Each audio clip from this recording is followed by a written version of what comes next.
नमस्कार दोस्तों, चैनल पे आपका स्वागत है। आज मैं थोड़ा ऑटोमेटिक घड़ियों के मूवमेंट के बारे में जानकारी देने वाला हूँ। आप लोगों के जो व्हाट्सएप पर सवाल आते हैं कि घड़ी के वाइंडिंग मैकेनिज़्म के बारे में थोड़ा सा बताइए। तो देखिए भैया, 8 घंटे अगर आप यूज़ करते हो दिन में से, तो आपकी घड़ी लगभग पूरे दिन के हिसाब से मतलब वाइंड हो जाएगी, मेन स्प्रिंग जो है वो।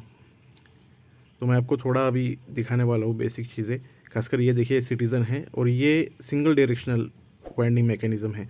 मतलब इसके ऊपर एक तीर बना हुआ है, आपको दिख रहा होगा। मैं दिखाने की कोशिश करूँगा। देखिए, जब ये इसी दिशा में घूमेगा तो ये व्हील आपको दिख रहा होगा, ये मूव करेगा। ये आपको दिख रहा होगा, देखिए। इसका मतलब वाइंडिंग मैकेनिज़्म एंगेज हो गया है और अब मेन स्प्रिंग जो है वाइंड होना शुरू हो जाएगी। मेन पीछे बैरल दिख रहा होगा आपको, इसमें छुपा होता है सब कुछ, ज़्यादा खुला नहीं होता चाबी वाली घड़ी की तरह। फिर भी आप देखिए, ये जो गियर घूम रहा है, ये गियर बैरल को वाइंड करने की कोशिश कर रहा है। देखिए अब ये इस दिशा में घुमाने पर ही वाइंड होगा, उल्टा घुमाएंगे तो वाइंड नहीं होगा। ये सिंगल डायरेक्शनल है। ये सिटीज़न ऑटोमेटिक है, जैपनीज़ घड़ी। देखिए, उल्टा घुमाने के बाद ये बिल्कुल नहीं हो रहा है। आप उस गियर को घूमते हुए नहीं देख सकते, क्योंकि वो गियर घूम नहीं रहा है, एंगेज ही नहीं हुआ सिस्टम। ये साइकिल के स्प्रॉकेट की तरह है। जब आप आगे पहिया मतलब पैडल देते हो तो ही पहिया आगे बढ़ता है, उल्टा घुमाने पे कुछ नहीं होता। ये बिल्कुल वैसा ही है।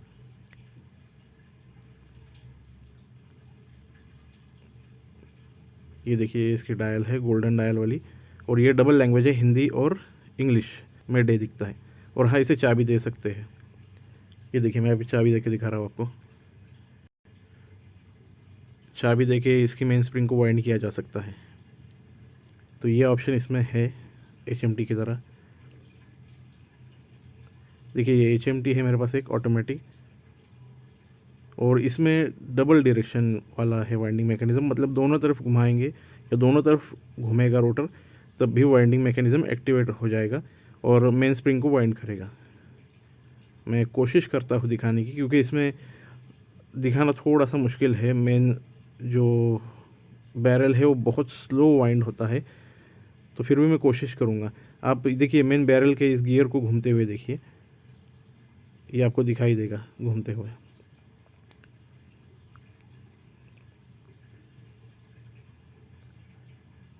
देखिए, दोनों तरफ घुमाने के बाद भी वो एंगेज ही रहता है। अच्छा, HMT काजल में ऐसा नहीं होता। HMT काजल में सिंगल डायरेक्शनल है, याद रखिएगा आप। ये देखिए, अब मैं दिखाने की कोशिश करता हूँ। ये जो दो होल आपको दिख रहे हैं इस प्लेट में गियर के, इस पर ध्यान दीजिए, आपको क्लियर दिखाई देगा कि ये वाइंड हो रहा है। देखिए, उनकी पोजीशन चेंज हो रही है। तो दिन भर आप जब पहनते हो 8-10 घंटे घड़ी, तो आपकी हलचल से इस तरीके से ये स्प्रिंग, मेन स्प्रिंग जो है वो वाइंड हो जाती है। वो अगले 24 घंटे के हिसाब से होती है। तो आपको ये बेसिक चीज़ें ध्यान में रखनी है कि आप घड़ी यूज़ करते रहिए। अगर आप बहुत दिन बंद रखोगे तो मेन स्प्रिंग जो है वो सीज़ होना शुरू हो जाती है, उसका ल्यूब्रिकेशन जो है वो फ्रीज़ हो जाता है। देखिए, इसका आपको दिख रहा होगा बैरल घूमते हुए, आपने पोजीशन में फ़र्क देखा होगा। उल्टा घुमाओ या सीधा घुमाओ, ये वाइंड करता ही है। इसका जो मैकेनिज़्म है ये इसी तरीके से है। इसे चाबी भी दे सकते हैं। HMT में ये खासियत है, इसे चाबी दे सकते हैं। देखिए, सिटीज़न और HMT की जो मूवमेंट है वो लगभग सेम है, ज़्यादा फ़र्क नहीं है। दोनों में चाबी दी जा सकती है ऑटोमेटिक मूवमेंट में। ये ओरिएंट है देखिए, और इनमें जो होता है, इनमें आपको दिख रहा होगा 21 जोड़ वाली ही है, दोनों तरफ वाइंड होता है। ये भी बेस सेम ही है। आप इस गियर पे ध्यान दीजिए, देखिए, और ये बैरल है। मैं आपको दिखाने की कोशिश करता हूँ। देखिए,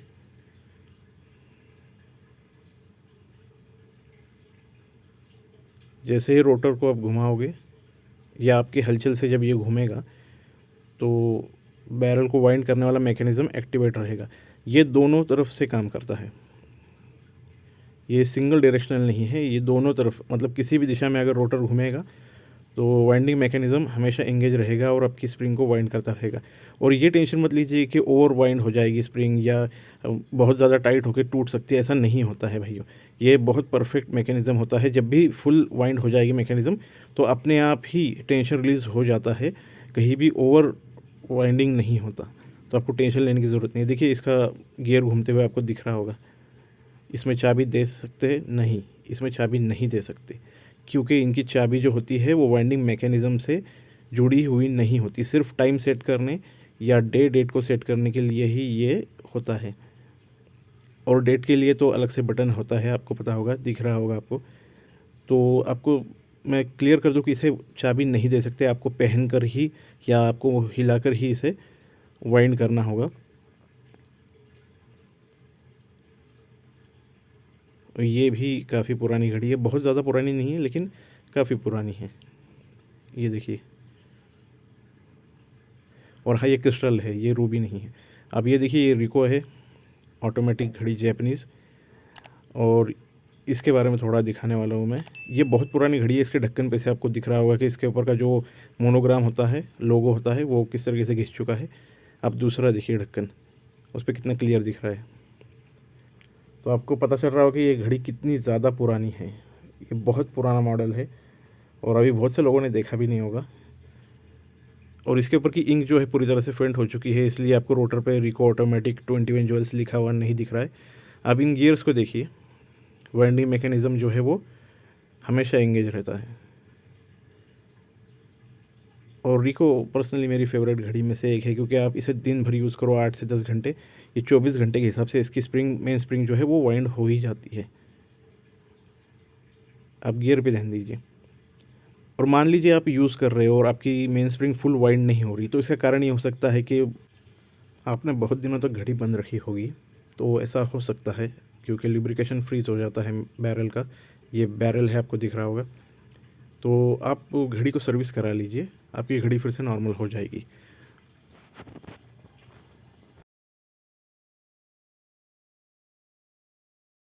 और ज़्यादा लेट ना करें, क्योंकि देखिए घड़ी बंद नहीं पड़ेगी, ये मानता हूँ मैं, लेकिन स्लो हो जाएगी या फास्ट हो जाएगी 24 घंटों में।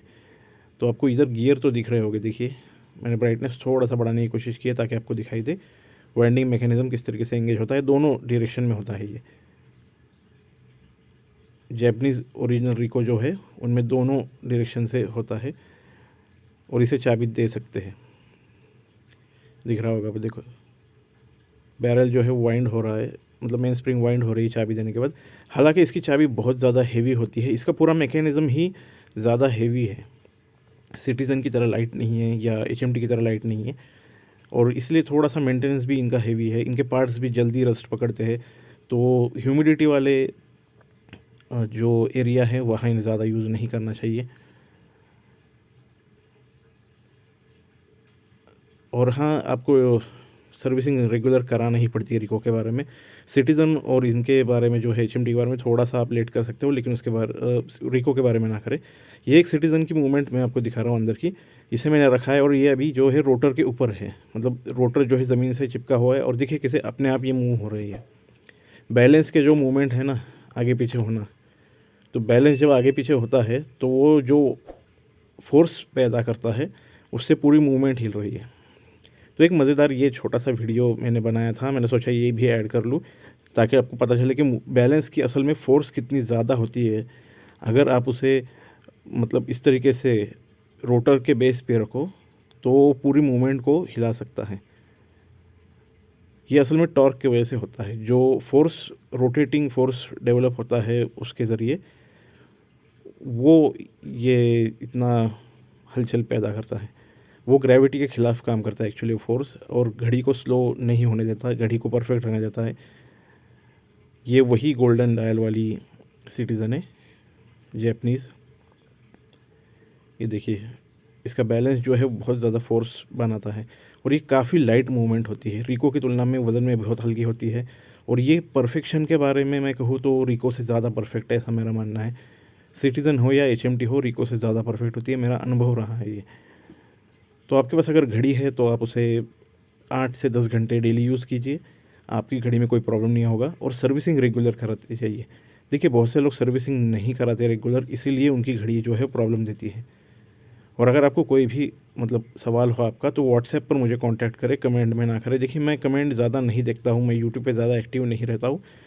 व्हाट्सएप का मैंने नंबर दे रखा है, चाहे तो मैं डिस्क्रिप्शन में भी दे दूँगा, आप उस पर कांटेक्ट करें। आपके कोई भी सवाल होंगे तो आपको एक दिन के अंदर रिप्लाई आ जाएगा, अगर नहीं आता है तो दूसरे दिन आ जाएगा। मैं थोड़ा बिज़ी रहता हूँ अभी इसलिए। और देखिए आपके पास ऑटोमेटिक घड़ी है तो उसे मेंटेन रखने की आप तैयारी रखिए। थोड़ा खर्चा ज़्यादा होता है चाबी वाली घड़ी से, तो आपको उतना तो कोशिश करनी ही होगी। मान लीजिए चाबी वाली घड़ी जो है उसकी 700 रुपये में सर्विसिंग होती है, तो इनकी 1000 से 1200 रुपये में सर्विसिंग होती है। और आपको 15 से 20 दिन समय देना पड़ता है एक्सपर्ट वॉचमेकर के पास। एक्सपर्ट वॉचमेकर ये आपको ध्यान में रखना होगा। आप किसी नॉर्मल दुकान में नहीं इन्हें सर्विस करा सकते, वॉचमेकर से नहीं सर्विस करा सकते। इनके एक स्पेशल वॉचमेकर होते हैं जो ऑटोमेटिक घड़ियों का और चाबी वाली घड़ियों का काम करते हैं। तो मेरी रिक्वेस्ट है कि आप एक्सपर्ट वॉचमेकर से ही सर्विस कराया करें। किसी भी नॉर्मल शॉप में, जो घड़ी रिपेयर वाली शॉप होती है उनमें ना दे। एक्सपर्ट वॉचमेकर आपको आपके शहर में मिल जाएंगे, अगर आप ढूंढोगे तो। बुज़ुर्गों से पूछ सकते हैं आप, क्योंकि उनके पास विंटेज घड़ियाँ होती है तो वो रेगुलर सर्विस कराते ही है। किसी भी नॉर्मल दुकान में ना दीजिए, वो आपसे घड़ी ले लेगा और फिर एक्सपर्ट से वो सर्विस करा के लाएगा और फिर आपसे दुगने चार्जेस लेगा। तो बस आज का वीडियो यही था, थोड़ी सी जानकारी देने की कोशिश की। उम्मीद है आपको पसंद आया होगा। वीडियो पसंद आए तो लाइक कीजिए और शेयर कीजिए। सब्सक्राइब करें अगर पहली बार आए हो तो। वीडियो देखने के लिए थैंक यू।